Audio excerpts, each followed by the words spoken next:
नमस्कार दोस्तों, स्वागत है आपका आज के मुख्य समाचारों में। जी हां दोस्तों, आपको यहां पर देखने को मिलेंगी देश दुनिया से जुड़ी तमाम बड़ी काम की इंपॉर्टेंट और महत्वपूर्ण खबरें। चलिए जान लेते हैं पहली खबर। अमित शाह की हरियाणा में 5 लाख नौकरियों की गारंटी, बोले लेटर डाकिया लेकर आएगा, कोई दलाल डीलर नहीं। हुड्डा बाप बेटे में सीएम बनने का झगड़ा है। जी हां दोस्तों, हरियाणा चुनाव को लेकर केंद्रीय गृह मंत्री ने रविवार को 3 रैलियां की। गुरुग्राम के बाद शाहपुर से शुरुआत कर उन्होंने महेंद्रगढ़ के नांगल चौधरी और करनाल के इंद्री में दौरे को खत्म किया। दोस्तों, इन तीनों रैलियों में शाह ने कहा कि राहुल गांधी अयोध्या में राम मंदिर निर्माण का विरोध कर रहे हैं। वह चुनाव की हार जीत को रामलल्ला के अपमान से जोड़ रहे हैं। राहुल गांधी अग्निवीर स्कीम को लेकर झूठ फैला रहे हैं। यह स्कीम सेना को जवान रखने के लिए बनाई गई है। मैं हरियाणा और भारत सरकार की तरफ से गारंटी देता हूं कि हर अग्निवीर को पेंशन वाली नौकरी दी जाएगी। चलिए दोस्तों, जान लेते हैं अगली खबर। जम्मू में भाषण के दौरान बेहोश हुए कांग्रेस अध्यक्ष खड़गे, बोले इतना जल्दी मरने वाला नहीं हूं, जब तक मोदी को हटाएंगे नहीं जिंदा रहूंगा। जी हां दोस्तों, कांग्रेस अध्यक्ष मल्लिकार्जुन खड़गे जम्मू कश्मीर के कठुआ जिले में एक रैली को संबोधित करते हुए मंच पर ही बेहोश हो गए। खड़गे कल कठुआ में जान गंवाने वाले कांस्टेबल को श्रद्धांजलि दे रहे थे, तभी उनकी अचानक तबीयत बिगड़ गई। भाषण देते हुए खड़गे की आवाज धीरी होती चली गई और अचानक वे बेसुध हो गए। इसके चलते भीड़ में अफरा तफरी भी मच गई थी। मंच पर खड़े लोगों ने उन्हें सहारा देकर बैठाया। इसके बाद उनके भाषण को रोक दिया गया। तबीयत ठीक होने के बाद खड़गे वापस मंच पर आए और कहा कि मैं 83 साल का हो गया हूं, लेकिन इतना जल्दी मरने वाला नहीं हूं। जब तक मोदी को हटाएंगे नहीं, मैं जिंदा रहूंगा। चलिए जान लेते हैं अगली खबर। हिजबुल्लाह और भी ज्यादा मजबूत होगा, नसरुल्लाह की मौत का बदला लेकर रहेंगे, ईरान की इजराइल को चेतावनी। जी हां दोस्तों, इजरायली हमलों में हिजबुल्लाह चीफ हसन नसरुल्लाह की मौत के बाद से ईरान गुस्से में है। अब ईरान के विदेश मंत्री अब्बास ने एक बयान में कहा कि वे नसरुल्लाह की मौत का इजराइल से बदला लिए बिना शांत नहीं बैठेंगे। इजराइल के इन हमलों से हिजबुल्लाह और भी ज्यादा मजबूत होगा और अब हिजबुल्लाह की ताकत की कोई सीमा नहीं है। ईरान के विदेश मंत्री हिजबुल्लाह चीफ की मौत पर प्रतिक्रिया देते हुए कह रहे हैं कि निश्चित रूप से नसरुल्लाह की मौत एक बड़ी क्षति है, लेकिन इससे प्रतिरोध में कोई बाधा नहीं आएगी। और जैसे हिजबुल्लाह के पूर्व जनरल सेक्रेटरी सैयद अब्बास अल मुसावी की मौत के बाद हिजबुल्लाह खड़ा हो गया था, वैसे फिर से हिजबुल्लाह एक बार फिर से खड़ा हो जाएगा। चलिए आगे बढ़ते हैं। प्रधानमंत्री मोदी बोले बाइडेन ने अपनापन दिखाया, 300 कलाकृतियां लौटाई। मन की बात के 10 साल पूरे होने पर कहा कार्यक्रम मंदिर में पूजा करने जैसा। जी हां दोस्तों, प्रधानमंत्री मोदी ने मन की बात के 114वें एपिसोड में कहा कि हमारी यात्रा को 10 साल हो चुके हैं। यह कार्यक्रम विजयदशमी के दिन शुरू हुआ था। 10 साल पूरे होने के समय नवरात्रि का पहला दिन होगा। मन की बात के कई पड़ाव हैं जिन्हें मैं भूल नहीं सकता। यह कार्यक्रम मेरे लिए मंदिर में पूजा करने जैसा है। वहीं दोस्तों, प्रधानमंत्री मोदी ने कहा कि हाल ही की अमेरिका यात्रा को लेकर बहुत मैसेज मिले। हमारी प्राचीन कलाकृतियों को लेकर बहुत चर्चा हो रही है। अमेरिकी राष्ट्रपति ने अपनापन दिखाया है। उन्होंने भारत को करीब 300 कलाकृतियां वापस लौटाई है। इनमें से कुछ 4000 साल से ज्यादा पुरानी है। चलिए जान लेते हैं अगली खबर। योगी आदित्यनाथ बोले जीरो टॉलरेंस नीति से अपराधियों और आकाओं को परेशानी। गोरखपुर में कहा बेहतरीन माहौल में ही निवेश आता है। पेप्सिको की फ्रेंचाइजी का उद्घाटन करने पहुंचे थे। जी दोस्तों, मुख्यमंत्री योगी आदित्यनाथ ने कहा कि सुरक्षा के बेहतरीन माहौल में ही निवेश आता है। जब व्यक्ति ही सुरक्षित नहीं रहेगा तो उसकी पूंजी कैसे सुरक्षित रह पाएगी। अपराध और अपराधियों के प्रति जीरो टॉलरेंस की नीति से उन लोगों और उनके आकाओं को परेशानी होती है जिनके लिए अपराध ही पेशा था, जो अपराध करने को ही अपना बड़प्पन मानते थे। सरकार कानून व्यवस्था को लेकर जीरो टॉलरेंस की नीति पर चल रही है, क्योंकि इससे ही वर्तमान सुरक्षित रहेगा और बेहतर भविष्य के लिए वर्तमान का सुरक्षित रहना आवश्यक है। वैसे दोस्तों, कमेंट करके बताइए, क्या आपको लगता है योगी आदित्यनाथ के इस तरह के फैसलों से यूपी में अपराध का प्रतिशत गिरा है? चलिए जान लेते हैं अगली खबर। गैंगस्टर लॉरेंस ने जयपुर जेल से दिया था टीवी इंटरव्यू, जूम ऐप के जरिए जुड़ा था। पंजाब एसआईटी ने जांच के बाद राजस्थान पुलिस को दिए सबूत। जी हां दोस्तों, कुख्यात गैंगस्टर लॉरेंस बिश्नोई के जेल से इंटरव्यू देने के मामले में नया खुलासा हुआ है। पंजाब एसआईटी की टीम ने जांच के बाद सबूत दिए हैं कि जयपुर सेंट्रल जेल में रहते हुए गैंगस्टर लॉरेंस बिश्नोई का इंटरव्यू हुआ था। जूम ऐप के जरिए एक टीवी चैनल से जुड़कर लॉरेंस ने इंटरव्यू दिया था। मामले की जांच कर रही एसआईटी टीम ने राजस्थान पुलिस को इसके सबूत भी दिए हैं। इसके बाद शुक्रवार रात जयपुर की लालकोठी थाने में केस दर्ज किया गया। दरअसल दोस्तों, लॉरेंस बिश्नोई ने फरवरी 2023 में जेल में बंद रहने के दौरान एक टीवी चैनल को इंटरव्यू दिया था। मामले की जांच को लेकर कोर्ट के आदेश पर पंजाब पुलिस ने पहली एफआईआर दिसंबर 2023 में और दूसरी जनवरी 2024 में दर्ज की थी। चलिए जान लेते हैं अगली खबर। हरियाणा में असम सीएम बोले हमें डॉक्टर इंजीनियर चाहिए, मुल्ला नहीं। देश से एक एक बाबर को धक्का देकर निकालेंगे। 600 मदरसे बंद किए, बाकी भी करूंगा। यह दोस्तों, हरियाणा विधानसभा चुनाव के बीच आज सोनीपत पहुंचे असम के मुख्यमंत्री हिमंत बिस्व शर्मा ने कहा कि कांग्रेस ने देश के कोने कोने में छोटे मोटे बाबर पाल रखे हैं। हमें ऐसा करना है जैसा अयोध्या में बाबर राज खत्म हुआ, राम राज शुरू हुआ। इस देश में अभी भी छोटे मोटे बाबर घूम रहे हैं। सबको धक्का देकर हमें इस देश से निकालना है। चलिए दोस्तों, जान लेते हैं इसके बाद अगली बड़ी खबर। अक्टूबर में 15 दिन बैंक रहेंगे बंद। 4 रविवार और 2 शनिवार के अलावा अलग अलग जगहों पर 9 दिन कामकाज नहीं होगा। जी हां दोस्तों, आपने बिल्कुल सही सुना। नया मंथ शुरू होने ही वाला है। अक्टूबर 2024 महीने में बैंकों में 15 दिन कामकाज नहीं होगा, यानी कि लगभग आधे महीने बैंकों में कोई काम ही नहीं होगा। देश में कई वजहों से अलग अलग जगहों पर 9 दिन बैंकों में कामकाज नहीं होगा। इसके अलावा 4 रविवार और 2 शनिवार को भी बैंक बंद रहेंगे। 2 अक्टूबर को गांधी जयंती के मौके पर सभी जगह बैंक बंद रहेंगे। इसके अलावा 12 अक्टूबर को दशहरे पर देश के ज्यादातर हिस्सों में बैंक बंद रहेंगे। इसके अलावा कुछ क्षेत्रीय जगहों पर छुट्टियों की वजह से उन क्षेत्रों में बैंक बंद रहेंगे। चलिए जान लेते हैं अगली खबर। दिल्ली में कार ने कांस्टेबल को 10 मीटर तक घसीटा, मौत हुई। स्पीड कम करने को कहा था, इसी बात पर टक्कर मारी। 4 दिन में दूसरी घटना। जी हां दोस्तों, दिल्ली के नांगलाई इलाके में रोड रेज की एक घटना में पुलिस कांस्टेबल की मौत हो गई। घटना वीना एनक्लेव के पास 28-29 सितंबर की देर रात करीब 2:15 बजे हुई, जब ऑन ड्यूटी कांस्टेबल अपनी बाइक नांगलाई पुलिस स्टेशन से रेलवे रोड की ओर जा रहे थे। दिल्ली पुलिस के मुताबिक 30 साल के कांस्टेबल संदीप सिविल ड्रेस में थे। उन्होंने तेज रफ्तार में एक कार को जाते देखा। ड्राइवर लापरवाही से गाड़ी चला रहा था। कांस्टेबल संदीप ने उसे रोका और स्पीड कम करने को कहा। इसी बात पर कार ड्राइवर ने अचानक अपनी स्पीड बढ़ा दी और कांस्टेबल की बाइक को पीछे से टक्कर मार दी। फिर कांस्टेबल को बाइक सहित सड़क पर करीब 10 मीटर तक घसीटा। फिर कार दूसरी कार से टकरा गई। घटना के बाद आरोपी फरार हो गया। चलिए जान लेते हैं अगली खबर। कोलकाता दुष्कर्म मामला, डॉक्टर फिर से हड़ताल शुरू कर सकते हैं। कल सुप्रीम कोर्ट की सुनवाई के बाद फैसला लेंगे। 3 डॉक्टरों की पिटाई से हैं नाखुश। जी हां दोस्तों, कोलकाता में 8-9 अगस्त को ट्रेनी डॉक्टर से दुष्कर्म और हत्या मामले के बाद 42 दिन तक हड़ताल करने वाले जूनियर डॉक्टर्स फिर से हड़ताल कर सकते हैं। दरअसल दोस्तों, डॉक्टरों ने शनिवार रात को कहा कि सोमवार यानी कि 30 सितंबर को सुप्रीम कोर्ट में मामले की सुनवाई होगी। इस दौरान राज्य सरकार वर्क पैलेस पर सेफ्टी और सिक्योरिटी को लेकर जवाब दाखिल करेगी। राज्य सरकार के जवाब के बाद हम हड़ताल फिर से शुरू करने का फैसला ले सकते हैं। दरअसल दोस्तों, कोलकाता के सांगोर दत्ता हॉस्पिटल में 27 सितंबर को एक मरीज की मौत के बाद 3 डॉक्टरों और 3 नर्सों के पिटाई का मामला सामने आया था। इस घटना से जूनियर डॉक्टर नाराज हैं। उन्होंने अस्पताल में प्रदर्शन भी किया। इस मामले में 4 प्रदर्शनकारी डॉक्टरों को हिरासत में लिया गया है। चलिए जान लेते हैं इसके बाद अगली खबर। इजरायली बमबारी के बीच लेबनान में पलायन शुरू। डर के माहौल में 1 लाख लोगों ने छोड़ा अपना घर।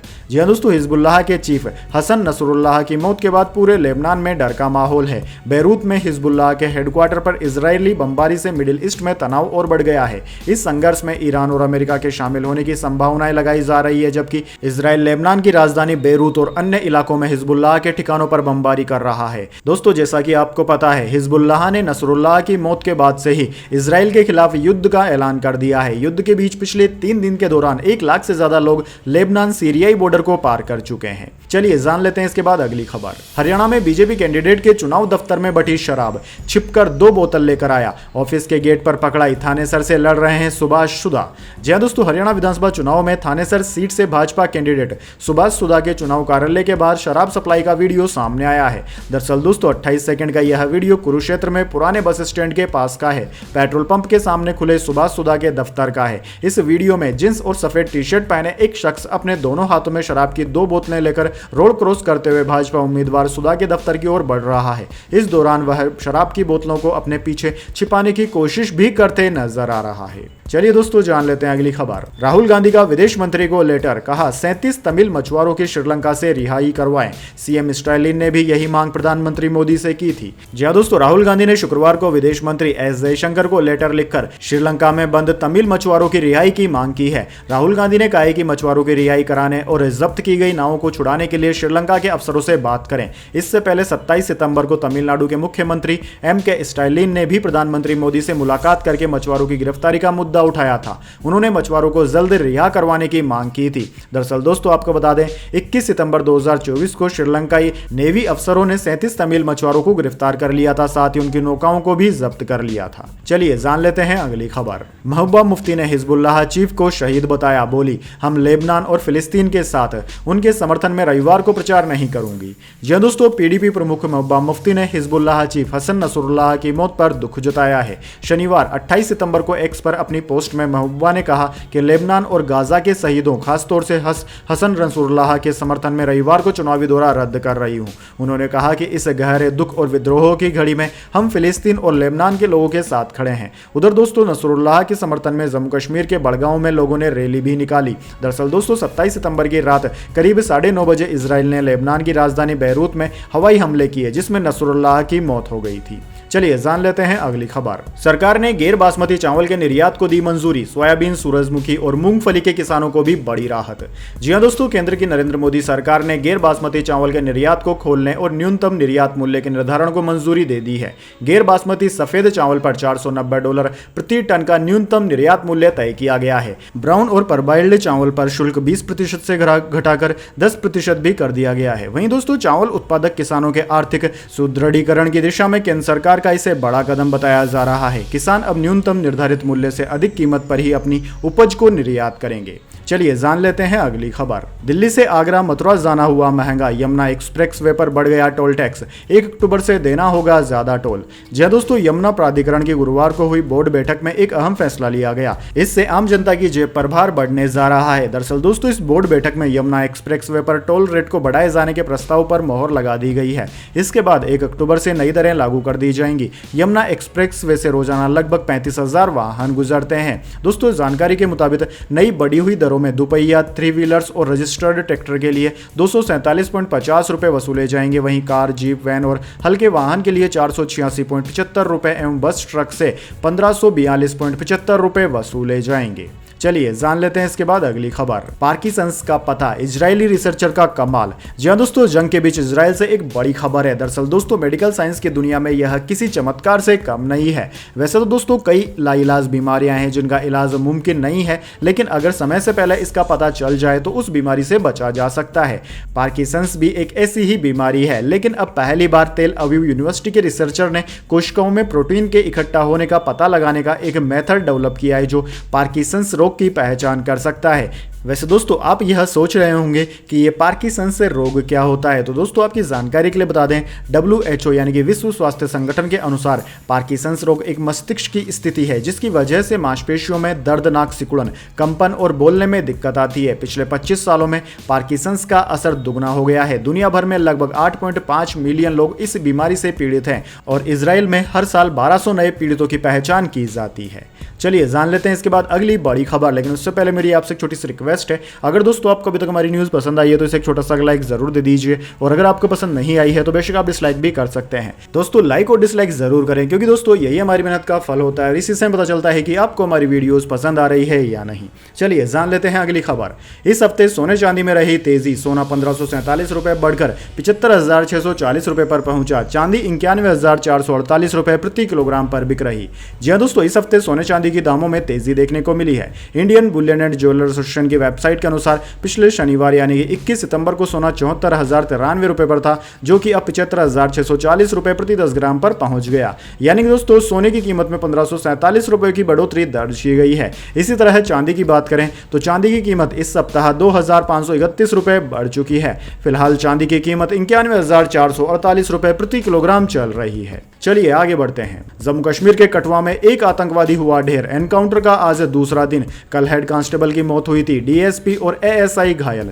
जी हां दोस्तों, जम्मू कश्मीर के कठुआ जिले में बिलावर तहसील स्थित कोंग मंडली में रविवार को दूसरे दिन भी सुरक्षा बलों और आतंकवादियों के बीच मुठभेड़ जारी है। अधिकारियों ने बताया कि आज दोपहर एक आतंकी मारा गया, उसका शव बरामद कर लिया गया है। जम्मू जोन के additional director general of police Anand Jain ने बताया कि सुरक्षा बलों ने शनिवार 28 सितंबर को सर्च ऑपरेशन शुरू किया था। उन्हें 3 से 4 विदेशी आतंकवादियों की मौजूदगी की सूचना मिली थी।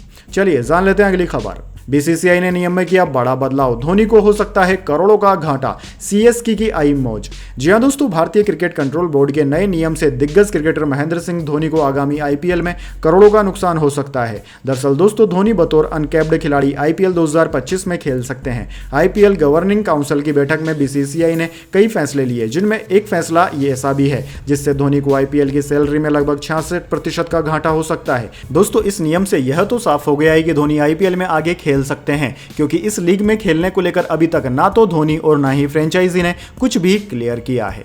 चलिए जान लेते हैं अगली खबर। T20 वर्ल्ड कप के लिए टीम इंडिया यूएई हुई रवाना। हरमनप्रीत कौर बोली, हम चैंपियन बनेंगे। जी हां दोस्तों, महिला T20 वर्ल्ड कप 2024 की मेजबानी संयुक्त अरब अमीरात यूएई कर रहा है। इस टूर्नामेंट का आगाज 3 अक्टूबर से हो रहा है। दरअसल दोस्तों, भारतीय महिला क्रिकेट टीम संयुक्त अरब अमीरात के लिए रवाना हो चुकी है। बीसीसीआई ने अपने आधिकारिक सोशल मीडिया हैंडल से फोटो शेयर किया। इस फोटो में भारतीय कप्तान हरमनप्रीत कौर के अलावा स्मृति मंदाना, शेफाली वर्मा, जेमिमा रोड्रिक्स समेत कोचिंग स्टाफ के सदस्य नजर आ रहे हैं। दोस्तों, इससे पहले टीम इंडिया की कप्तान हरमनप्रीत कौर ने मुंबई में प्रेस कॉन्फ्रेंस में सवालों के जवाब भी दिए थे। चलिए जान लेते हैं अगली खबर। 150 करोड़ के पार हुई जूनियर एनटीआर जाह्नवी की देवरा, संडे को बटोर लिए इतने करोड़। जी हां दोस्तों, तेलुगु सुपरस्टार जूनियर एनटीआर की फिल्म देवरा बॉक्स ऑफिस पर खूब कहर बरपा रही है। फिल्म ने 2 दिन में ही इंडियन बॉक्स ऑफिस के साथ ही वर्ल्ड वाइड भी अपना डंका बजा दिया है। दरअसल दोस्तों, फिल्म तीसरे दिन यानी कि संडे को भी ताबड़तोड़ कमाई करने में जुटी हुई है। जूनियर एनटीआर, जाह्नवी कपूर और सैफ अली खान की फिल्म देवरा दर्शकों का दिल जीतने में कामयाब रही। 27 सितंबर को रिलीज हुई देवरा ने 145 करोड़ रुपए की वर्ल्ड वाइड ओपनिंग ली थी। वहीं इंडिया में भी ओपनिंग के मामले में कई बड़ी फिल्मों को देवरा ने धूल चटा दी है। दोस्तों, दूसरे दिन भी बॉक्स ऑफिस पर फिल्म का कहर देखने को मिला, वहीं तीसरे दिन भी इसकी तगड़ी कमाई जारी है। चलिए जान लेते हैं अगली खबर। Reliance Disney merger, star India को लाइसेंस ट्रांसफर की मंजूरी। दोनों कंपनियों को मिलाकर बन रहा देश का सबसे बड़ा नेटवर्क। 120 चैनल और 2 ओटीटी होंगे। जी हां दोस्तों, सरकार ने वाईकॉम 18 मीडिया प्राइवेट लिमिटेड के नॉन न्यूज और करंट अफेयर्स टेलीविजन चैनलों के लाइसेंस को स्टार इंडिया प्राइवेट लिमिटेड को ट्रांसफर करने की मंजूरी दे दी है। यह मंजूरी competition commission of India CCI की ओर से रखे गए मर्जर के शर्तों के मुताबिक की गई है। दरअसल दोस्तों, रिलायंस और डिज्नी ने 28 फरवरी 2024 को भारत में अपने एंटरटेनमेंट ब्रांड्स को एक साथ लाने के लिए स्ट्रेटेजिक जॉइंट वेंचर बनाने का ऐलान किया था। इस डील में रिलायंस इंडस्ट्रीज की सब्सिडरी कंपनी वाईकॉम 18 को डिज्नी की इंडियन यूनिट स्टार इंडिया के साथ मर्ज कर दिया जाएगा। चलिए दोस्तों, जान लेते हैं अगली खबर। रोहित शर्मा बोले, उम्र के कारण T20 इंटरनेशनल से संन्यास नहीं लिया, अब भी तीनों फॉर्मेट खेल सकता हूं। वर्ल्ड कप जीतने के बाद लिया था रिटायरमेंट।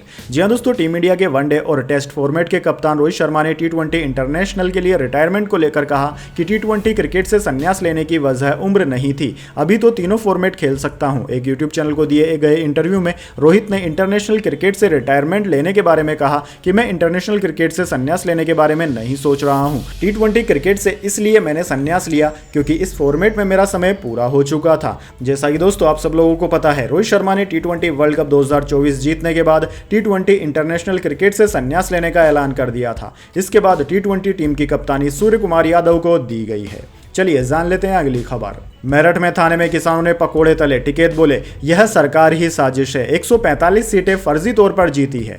जी हां दोस्तों, मेरठ में गन्ना समिति डेलीगेट्स के चुनाव में किसानों के 102 पर्चे कैंसिल हो गए। इससे गुस्साए किसान और भारतीय किसान यूनियन कार्यकर्ताओं ने पूरी रात थाने पर धरना दिया। देर रात SSP डॉक्टर विपिन तांडा किसानों को मनाने पहुंचे, हाथ जोड़कर किसानों को मनाते रहे, किसानों से धरना खत्म करने का आग्रह किया, लेकिन वे नहीं माने। सुबह किसानों ने थाने में ही कड़ाई चढ़ा दी, गोभी के पकौड़े तले और चाय बनाकर नाश्ता किया। फिलहाल दोस्तों 20 घंटे से किसानों का धरना जारी है। किसान नेता राकेश टिकैत भी थाने के अंदर धरने में शामिल हो गए हैं। टिकैत ने कहा है कि यह तो सरकार ही साजिश है। यही खेल जिला पंचायत के चुनाव में और विधानसभा के चुनाव में भी हुआ था। विधानसभा की 145 सीटें फर्जी तौर पर जीती गई है। चलिए जान लेते हैं अगली खबर। मोहम्मद यूसुफ ने पाकिस्तान सिलेक्शन कमेटी से दे दिया इस्तीफा, निजी कारणों से लिया फैसला। पाकिस्तान क्रिकेट टीम के कोच भी रह चुके हैं। जी हां दोस्तों, मोहम्मद यूसुफ ने पाकिस्तानी क्रिकेट टीम के सेलेक्टर पद से इस्तीफा दे दिया है। पाकिस्तान क्रिकेट बोर्ड PCB ने रविवार को एक सोशल मीडिया पोस्ट में कहा कि यूसुफ ने निजी जिम्मेदारियों पर ध्यान देने के लिए नेशनल सिलेक्शन कमेटी के सदस्य के रूप में अपनी भूमिका से इस्तीफा दे दिया है। बोर्ड ने लिखा कि PCB सिलेक्शन कमेटी के सदस्य के रूप में अपने कार्यकाल के दौरान मोहम्मद यूसुफ के अमूल्य योगदान के लिए उनका हार्दिक आभार व्यक्त करता है। यूसुफ PCB में एक महत्वपूर्ण भूमिका निभाते रहेंगे। वैसे दोस्तों, क्या आपको नहीं लगता पाकिस्तान क्रिकेट में कुछ ज्यादा ही ड्रामेबाजी होती रहती है? चलिए जान लेते हैं अगली खबर। तमिलनाडु CM ने बेटे को डिप्टी CM बनाया। उदयनिधि ने सनातन धर्म को डेंगू मलेरिया कहा था। जेल से बाहर आए सेंथिल बालाजी भी मंत्री बने। जी हां दोस्तों, तमिलनाडु के मुख्यमंत्री MK स्टालिन ने बेटे उदयनिधि स्टालिन को डिप्टी CM बना दिया है। इसके साथ ही कैबिनेट में फेरबदल भी किया। V Senthil Balaji, R Rajendran, doctor Govi Chezhiaan और SM नासिर को स्टालिन सरकार में मंत्री बनाया गया है। दोस्तों, रविवार को राजभवन में गवर्नर RN रवि ने सेंथिल बालाजी समेत चारों DM के नेताओं को शपथ दिलाई। सेंथिल बालाजी की स्टालिन कैबिनेट में वापसी हुई है। उन्होंने मनी लॉन्ड्रिंग मामले में गिरफ्तारी के बाद इस साल फरवरी में इस्तीफा दे दिया था। उन्हें 27 सितंबर को सुप्रीम कोर्ट से जमानत मिली है। चलिए दोस्तों जान लेते हैं इसके बाद अगली खबर। भारत बांग्लादेश टेस्ट के तीसरे दिन का खेल भी हुआ रद्द। 3 सुपर सोपर और 100 कर्मचारी लगाए फिर भी आउटफील्ड नहीं सुखा सके। जी हां दोस्तों, भारत बांग्लादेश दूसरे टेस्ट मैच के तीसरे दिन का खेल भी रद्द कर दिया गया। दरअसल दोस्तों कानपुर में रविवार को सुबह बारिश हुई थी, जिस कारण आउटफील्ड गीली हो गई। बीसीसीआई ने इसे सुखाने के लिए 3 सुपर सोपर और लगभग 100 कर्मचारी लगाए, लेकिन कामयाबी नहीं मिल पाई। ऐसे में मैच ऑफिशियल्स ने दिन के तीसरे निरीक्षण के बाद खेल को रद्द करने का फैसला किया। दोस्तों जैसा कि आपको पता है, मुकाबले के शुरुआती 2 दिन भी बारिश से प्रभावित रहे हैं। शनिवार 28 सितंबर को मैच के दूसरे दिन एक भी बॉल नहीं डाली जा सकी थी, जबकि 27 सितंबर जो कि मैच का पहला दिन था, उस दिन भी जल्द ही स्टंप कर दिया गया। अब तक 3 दिन में सिर्फ 35 ओवर का खेल ही हो सका है। इनमें बांग्लादेश ने 3 विकेट खोकर 107 रन बनाए हैं। मोमिनुल उल हक 40 और मुस्तफिकुर रहीम 6 रन बनाकर नॉट आउट खेल रहे हैं। तो दोस्तों यह थी आज की तमाम बड़ी खबरें। इसके बाद दोस्तों बारी आती है आज के माइंड क्विज क्वेश्चन की। जी हाँ दोस्तों, एक आसान से सवाल का जवाब देकर आप जीत सकते हैं एक सरप्राइज गिफ्ट हमारे यूट्यूब चैनल की ओर से। तो दोस्तों आज का सवाल आपकी स्क्रीन पर आ चुका है। भारत के किस शहर को गुलाबी नगरी यानी कि पिंक सिटी के नाम से जाना जाता है? जी हाँ दोस्तों, अगर आप जानते हैं कि भारत में पिंक सिटी के नाम से कौन सा शहर फेमस है तो जल्दी से उस शहर का नाम कमेंट बॉक्स में लिख दीजिए। अगर दोस्तों आपका जवाब होता है एकदम सही और आप चुन जाते हैं लकी विजेता के रूप में, तो आपको मिल सकता है एक सरप्राइज गिफ्ट हमारे यूट्यूब चैनल की ओर से। तो दोस्तों जल्दी से अपना उत्तर कमेंट बॉक्स में लिख दीजिए, वीडियो को लाइक कर लीजिए और चैनल को सब्सक्राइब करके बेल आइकन जरूर से दबा लें। धन्यवाद। वंदे मातरम। जय हिंद, जय भारत।